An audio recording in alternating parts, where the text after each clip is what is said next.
আসসালামু আলাইকুম ভাই ও আপুরা, আশা রাখি তোমরা সবাই ভালো আছো। আমিও অনেক অনেক ভালো আছি।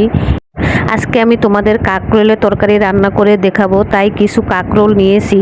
কাঁকরোলগুলো ভালোভাবে ছুলে ফাইল ফাইল করে কেটে নিয়েছি। কাঁকরোলগুলোতে হলুদ মরিচ লবণ মাখিয়ে রেখে দিয়েছি। এখন কাঁকরোলগুলো ভাজি করব।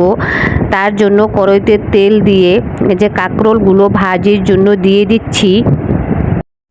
কাঁকরোলগুলো প্যানে ভাজির জন্য দেওয়ার পরে 2 মিনিট পরে আবার উল্টিয়ে দিব। উল্টিয়ে দেওয়ার পরে আবার 2-3 মিনিট পরে আবার উল্টিয়ে দিব। দুইবার উল্টানোর পরে এই যে দেখো কাঁকরোলগুলো ভাজা হয়ে গিয়েছে। এখন আমি কাঁকরোলগুলো নামিয়ে ফেলবো। তারপর আবার কড়াইতে কিছু পরিমাণে তেল দিয়ে দিচ্ছি। তারপরে এই যে তেলাপিয়া মাছগুলো ভেজে নিব। এই যে দেখতেছো 3 টুকরা তেলাপিয়া মাছ। তোমরা আবার ভাবতে পারো 3 টুকরা তেলাপিয়া মাছ কেন? আমরা মানুষ কিন্তু 2 জন, তার জন্য অল্প পরিমাণে মাছ নিয়েছি।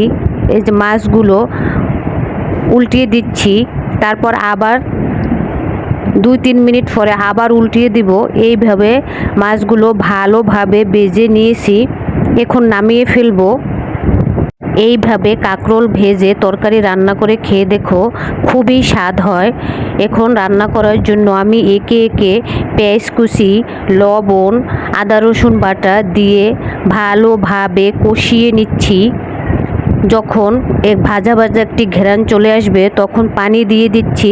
পানি দেওয়ার পরে লবণ হলুদের গুঁড়া মরিচের গুঁড়া দিয়ে দিয়েছি।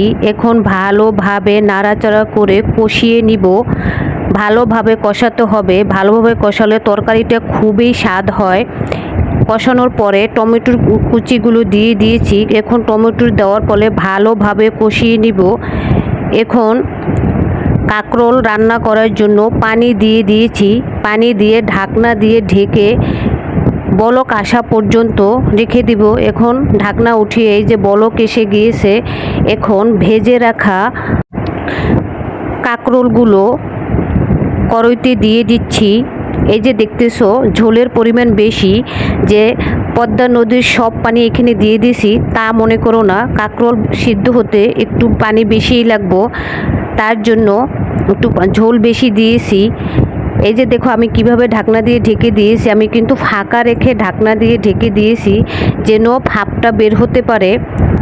এই যে কাঁকরোল সিদ্ধ হওয়ার জন্য যে পানি দিয়ে দিয়েছিলাম তা কিন্তু টেনে কমে গিয়েছে। এখন আমি মাছগুলো দিয়ে দিয়েছি ঢাকনা দিয়ে ঢেকে। 5 মিনিট পরে আবার উঠিয়ে দেখতেছি এই যে তরকারি হয়ে এসেছে। এখন নামিয়ে ফেলবো। আজকে এই পর্যন্তই। আল্লাহ হাফেজ।